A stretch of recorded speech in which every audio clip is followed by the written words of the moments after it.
Hi there. I got asked a question, and I just thought, first of all, I was having trouble uploading the video to a specific person, but second of all, some other people might find this helpful. It's all the concept of getting out of your head for improv.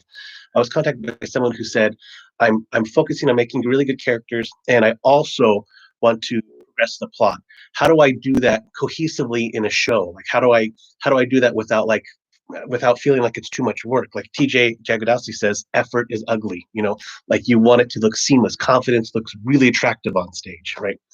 So really, that what this is it's a sign that you're more experienced improviser. Okay, because there's kind of three, I'm simplifying this to a large extent, there's three levels there's of like learning any skill. There's you don't know what you don't know, you know what you don't know, and then you know what you know, right? And the first level is you don't know what you don't know. Now what that is an improv is improv 101. Like you don't know you're doing bad improv, you don't know you're negating, you don't know that you're being very vague, like you're just happy you're expressing yourself, and the teacher's like, yay, you're on stage, awesome, so you don't know what you don't know, and you see other people doing well. And although you see them doing well, you're not able to commodify the experiences or the skills that they're using to succeed, right?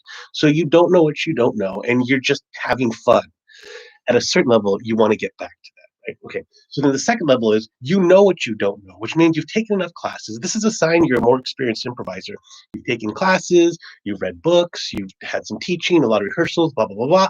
You've seen examples that you really like, and you've learned, like, oh, I want to use silence more, or I want to use specifics in scenes, or I want to do sound effects, or do something more immersive, or some. So you start learning these different tools that are out there, these different rules that are out there, these different philosophies, and you start trying to aim for them, right? So that's the area you're stuck in. If you're like, well, I want to do this, and how do I do that and still have fun and do a good show, right? So that's what you're doing is you've learned these rules or these skills that you want to adapt. And so here's what works best for me. So then third, let's to finish to complete that triumphant is the third tier is you know what you know, meaning that you're a little more casual, calm with it, and it's like playing a sport where you don't have to think about throwing the baseball, or you don't have to think about kicking the soccer ball. You just kind of do it instinctually, right? Which is the goal for learning a skill, especially in improv. I personally believe, and I don't know if everyone has the same mindset, but I personally believe that improv is about training your instincts, which is why for me is when I'm learning is like if I'm doing something, if the coach goes, stop, go back and do it again, stop, go back and do it again, it's because I'm learning to not think about making that move. And I can take direct notes like that, stop and go back in. And I don't think you're being negative. It's because I'm training my mind and my body to instinctually make that move, right? So I think that's what's happening a lot in improv. That's why you like comedy sports and theater sports teaches a lot like who, what, where. Do the three lines, and that way you can get the location, the relationship, and the objective right out, whatever it is. Um, and they do what are you doing, and it just kind of drills those skills into you. Or a workshop, a game I use a lot is Shake It Out, which just drills what are the elements to the scene, and you do it over and over and over again. So that when it becomes showtime, it's instinctual. You're not thinking about what steps to make. Because it'd be like if you were playing a sport and you were like, you don't think about what direction do I need to do this. You don't think about that stuff. You might think strategy, which is different, but you're not thinking of the mechanics of the body. Or let's look at it like if you're doing art, like if you're painting. Now I learned later in my life that when I'm drawing with a pencil, I'm going to talk about sketching. When I'm drawing with the pencil, I just instinctually move the pencil, but I didn't realize what I'm literally doing is I'm twirling the pencil. I'm twirling the pencil as I move to get a specific shape to the line, to get a specific, the line tapers and gets fat and tapers again, that I'm twirling, and I don't know that I'm doing it instinctually. So it's just like in improv. You're doing these things where I don't know that I'm specifically naming this person. I'm just doing it instinctually. I'm emotionally reacting instinctually, right? So here's what works best for me, because I'm going to tell you, once you're in that mindset of I want to do good characters and I also want to drive the plot forward, how do I do that and still have fun? Here's what works for me. I model a lot of my philosophies after Jay Suko, who says it just has a better hit average. I'm just going to tell you what works for me. Hopefully it works for you, or you could modify it to work better for you. Whatever, maybe it's like you're a quilt of all the improv teachers you've taken. This square is because you learned specific, and this square is because you learned to listen, and this, like, whatever works best for you.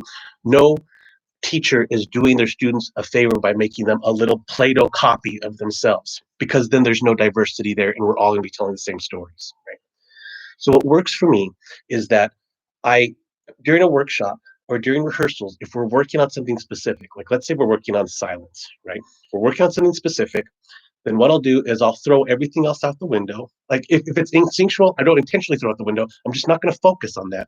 I'm going to focus on the skill we're working on, silence.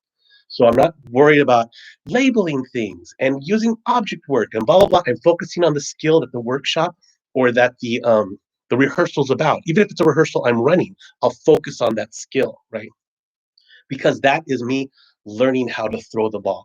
That is me learning how to twirl the pencil. And that's only one aspect of twirling the pencil is just one aspect of sketching, right?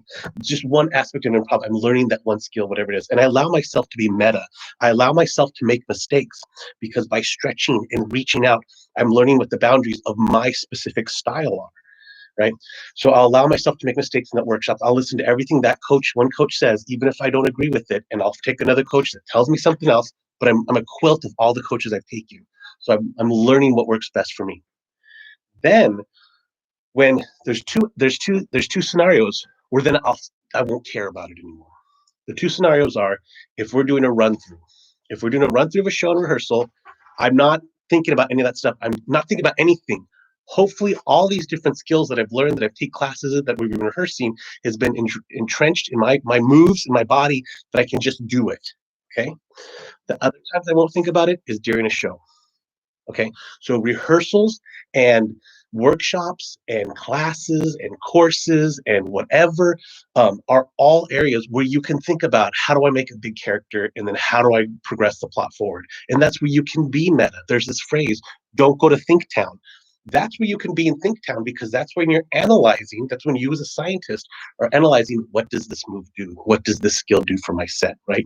But then when it comes to actually being an artist, you've learned how to twirl that pencil. You've learned how to twirl that pencil so that when you don't think about it, you just have a bold character and you know how to make that plot work.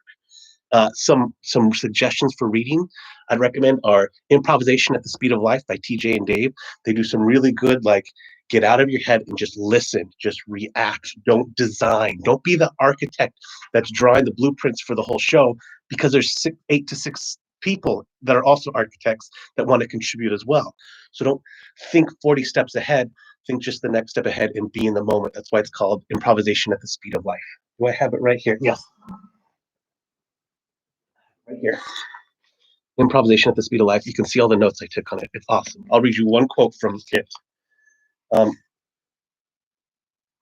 performers show, they don't tell. That's basically the quote. So you're saying a performer needs some flexibility in order for the show to exert its will.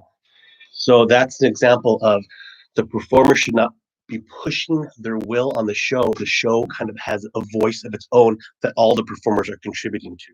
Okay. The second book I recommend, that's for like character work. For plot is Do It Now. Do I have a copy of that book right here? I do not. I don't see it. I'm sure it's here somewhere.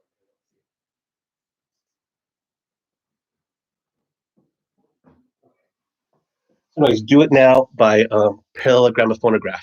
Do It Now does awesome stuff in plot work. So if you're looking for character work, I would do Improvisation at the Speed of Life. If you're looking for plot stuff, Do It Now by Parallelogramophonograph. It's awesome, awesome work in narrative. Um, and one thing across the board that read from a lot of different books and I hear from a lot of different coaches is don't think 3 or 4 steps ahead. Think of the most important move isn't the conclusion. The most important move isn't the first move that starts the scene or the edit. The most important move is the next move.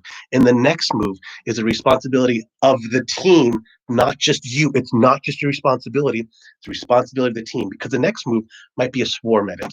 The next move might be immersive sounds in all sides of the room. It might be a group move. But the most important move is the next move. If you're 3 or 4 steps ahead, if you're thinking about how to tie these two characters together too much, you're not in the moment anymore. If you're Susan Messing says, if you're in your head, you're not here with me. Okay.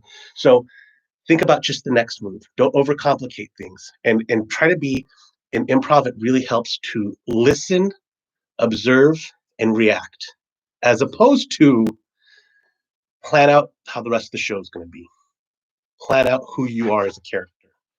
Listen, observe, and react because that allows you to make your scene partner's move look brilliant, which Jay Suko again just said this in his drop in at Miss Sim. He said, that's what makes us look scripted. If we make our scene partners move look amazing, it makes us look scripted as a team. But if we try to control it and we try to tell a story that's conscripted by the boundaries of a narrative, It looks clunky and it looks a little forced. But if we make whatever the last move was look like that was the exact right move to make in the moment, we then look like a scripted show. So that's my answer to that question. Let me know if you have any questions, and I will definitely answer them. Thank you for the first comment.